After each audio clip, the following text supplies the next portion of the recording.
l'architetto Giovanna Battista, che è funzionario architetto della Direzione Regionale Musei Nazionali del Veneto, ci illustrerà sulle schede degli immobili e aree di notevole interesse pubblico, ai sensi dell'articolo 136 del decreto legislativo 4 del 2004, che è appunto il codice dei beni culturali e del paesaggio.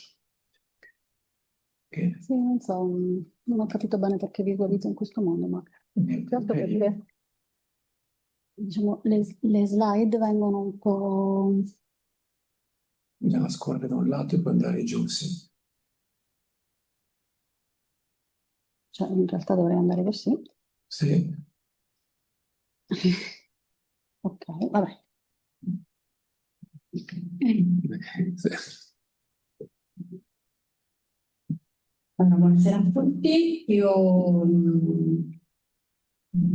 sono un funzionario del Ministero della Cultura, quindi come dire, la cosiddetta una delle controparti di cui parlava prima l'architetto Sist. Effettivamente posso dire che gli incontri che hanno caratterizzato Sono giovani e sono più esperti di me e mi dicono di provare con questo.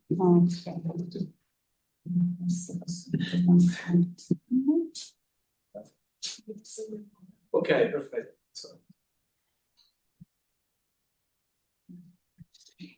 E effettivamente gli incontri, soprattutto quelli che sono ripresi dopo il 2022, con dei tavoli e gruppi di lavoro congiunti Ministero-Regione,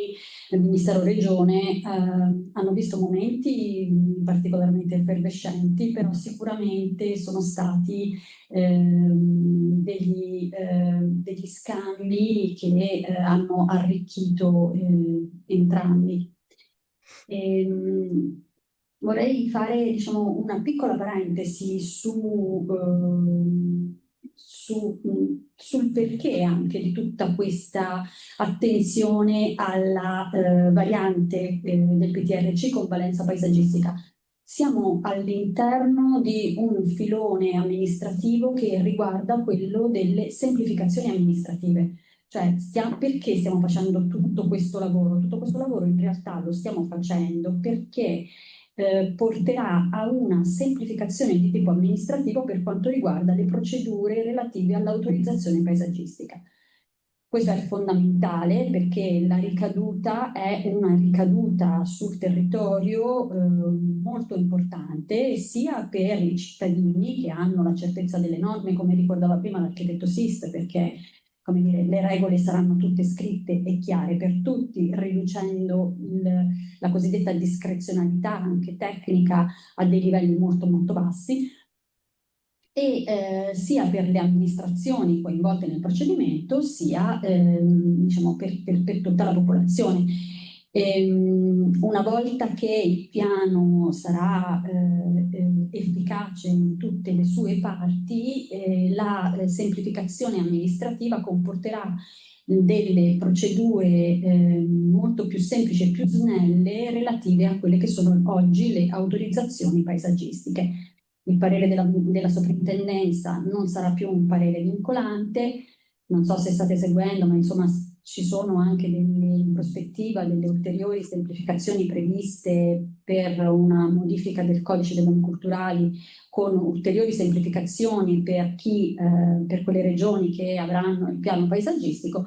Ma insomma questo per dire che comunque tutto questo lavoro è fatto non per avere così un semplice e solo quadro conoscitivo del territorio che ci sta tutto, ma proprio perché è finalizzato a delle semplificazioni amministrative molto importanti. Adesso se capisco come andare anche avanti, forse qui.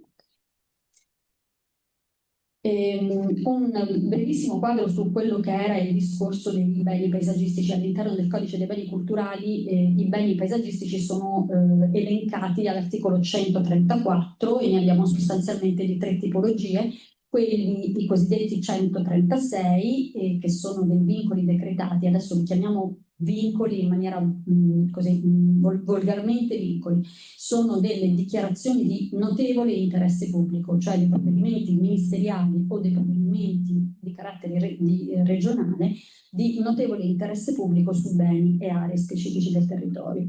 Poi abbiamo le aree indicate all'articolo 142, che sono invece i cosiddetti open edges, cioè dei beni paesaggistici che sono definiti tali per la morfologia stessa del bene.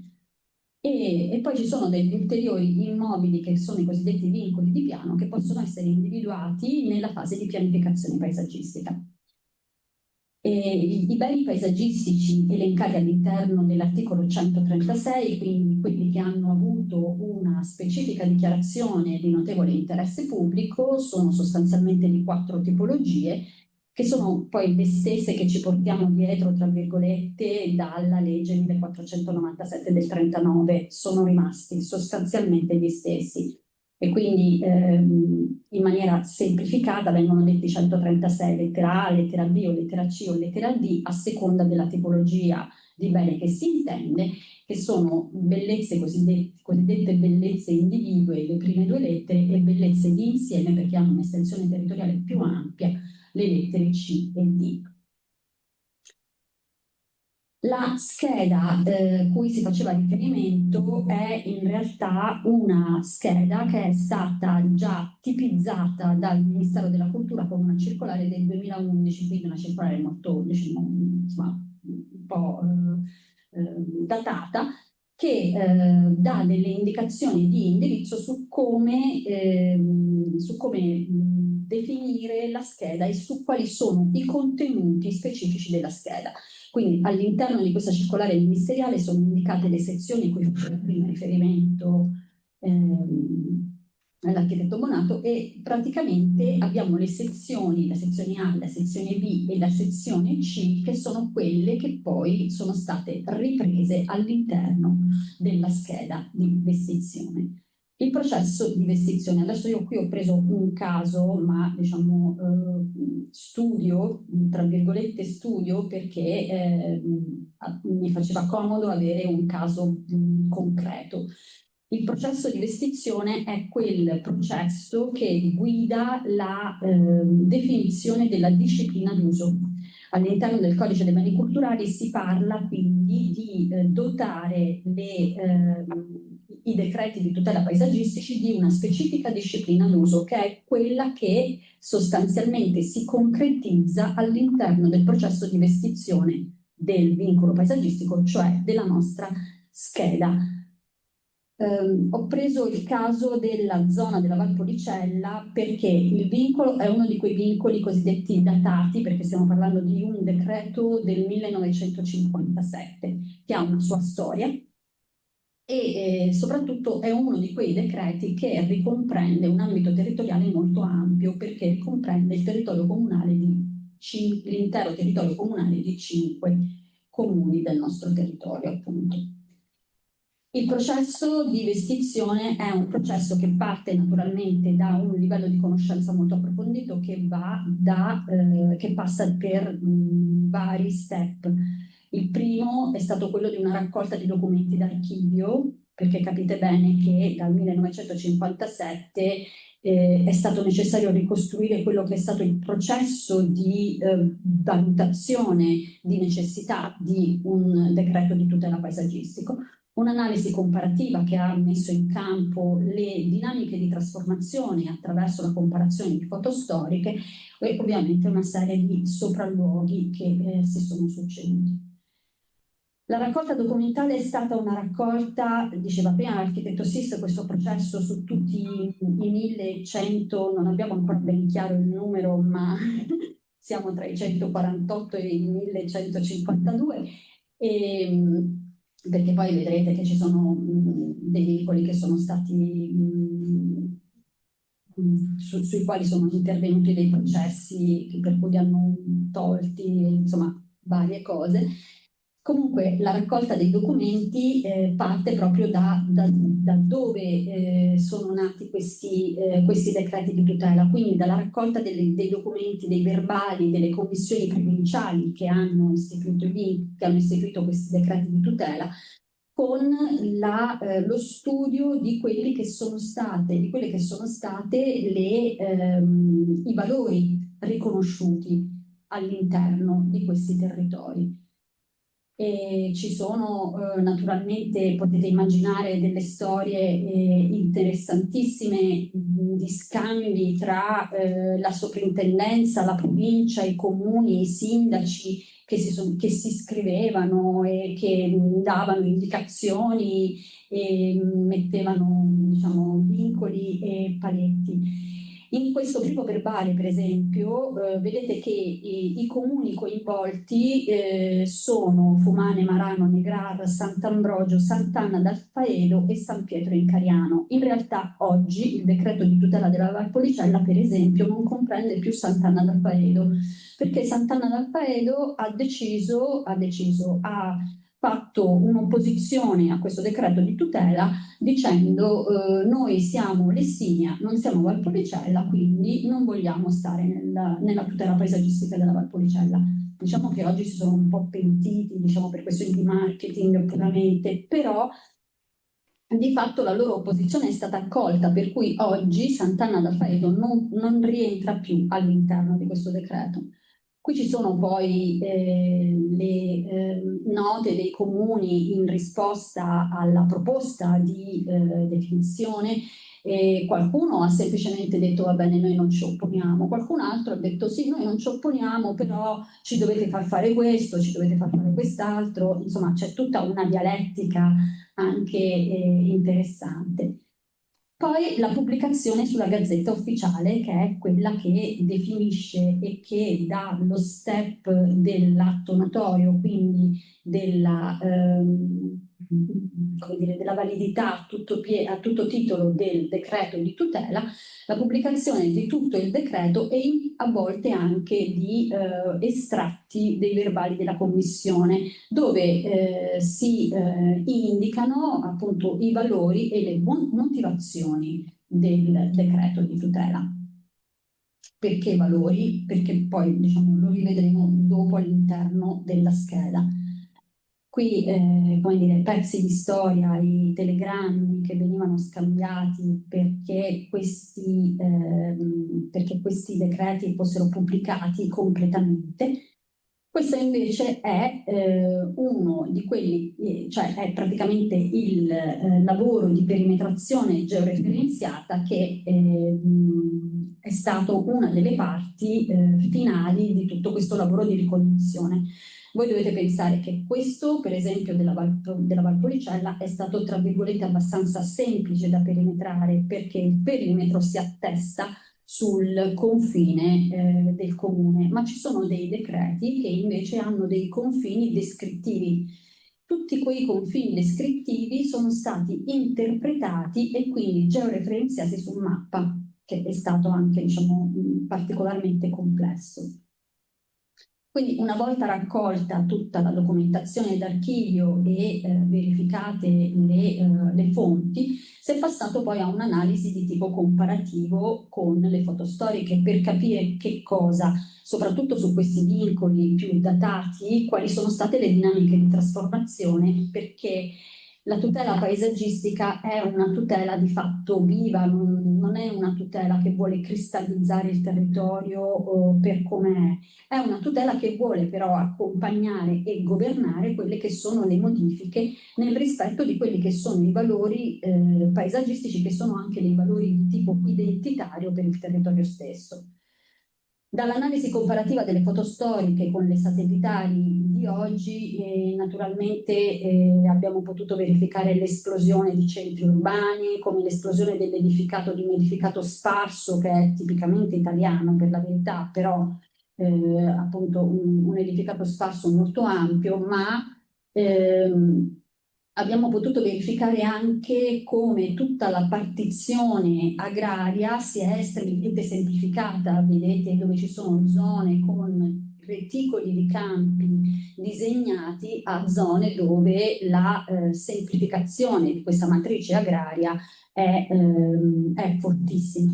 In questa zona dove capirete il vigneto la fa da padrone, chiaramente è un processo di trasformazione del territorio che ha un impatto importantissimo.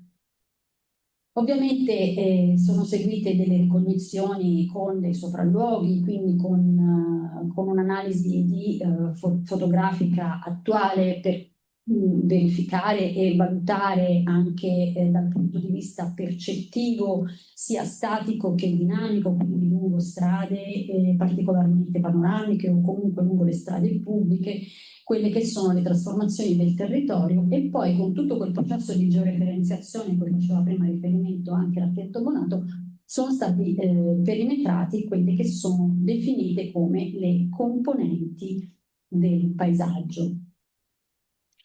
La scheda quindi si basa sul processo di restrizione, quindi l'analisi di quello che è poi la definizione della disciplina d'uso, si basa su, guardate che c'entro un attimo questa slide, si basa su un processo che è ancora per alcune schede in corso, insomma sostanzialmente finito quasi per tutto, sul riconoscimento del valore all'inizio quindi di quando è stato redatto il decreto di tutela, con le loro specifiche indicazioni. La descrizione del bene come lo rivediamo oggi, la definizione delle componenti che derivano dalla lettura del paesaggio e poi quelle che sono l'analisi delle dinamiche di trasformazione, i fattori di rischio di queste dinamiche di trasformazione e le prescrizioni che poi sono quelle più cogenti dal punto di vista della gestione del territorio. I valori sono quelli che sono stati definiti già all'interno del decreto di tutela, ma dovete pensare che non tutti i decreti di tutela sono così descrittivi dei valori, e quindi alcuni valori sono stati poi successivamente anche riletti alla luce di quello che è il territorio oggi.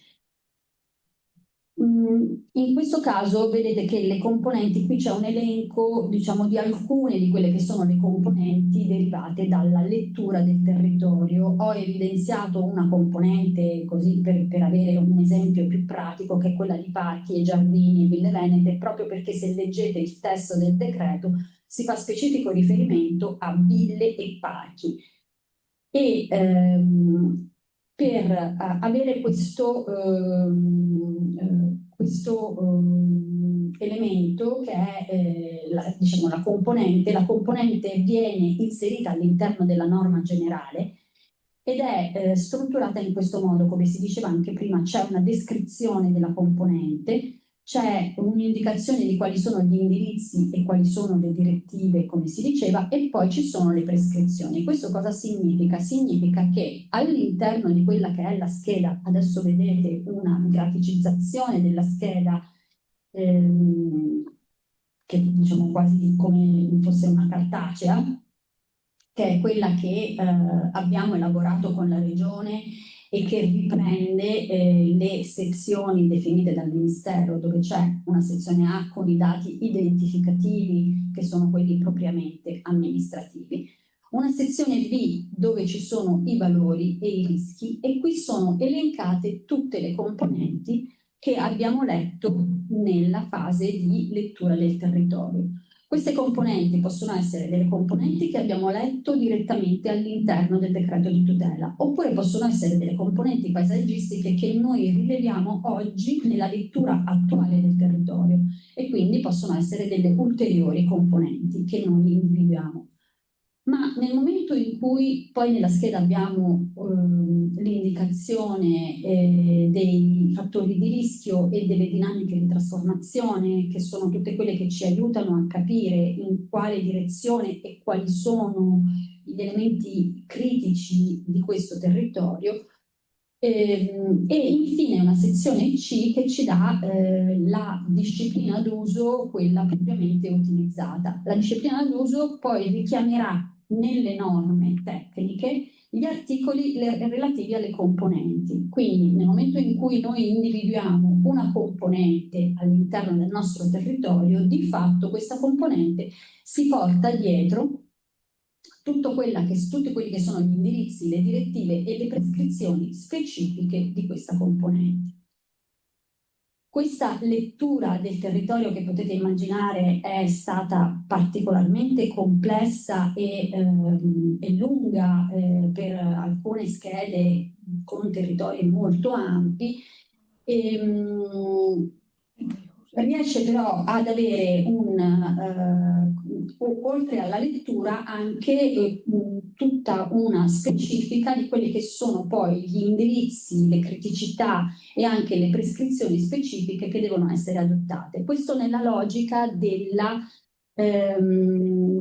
semplificazione sicuramente, ma anche della specifica normativa che può essere che è condivisa e chiara già in fase di scheda. Le prescrizioni sono delle prescrizioni di tipo specifico, per cui si saprà cosa si può fare e cosa non si può fare. Questo modo di dettare le regole in maniera chiara è il modo migliore per poter avere una condivisione di quella che è la gestione del territorio. Nella scheda ovviamente è prevista una sezione di prescrizioni specifiche, perché capirete bene che il territorio, per quanto scomponibile in componenti che possono avere un carattere più generale, ma poi ci possono essere delle situazioni molto molto particolari all'interno delle schede sulle quali bisogna dare quindi delle indicazioni che però riguardano solo ed esclusivamente quel particolare ambito all'interno di quel territorio. Io forse sono stata estremamente sintetica, però questa è la struttura della scheda che accompagnerà tutti i decreti di tutela degli articoli 136. Quindi, grazie.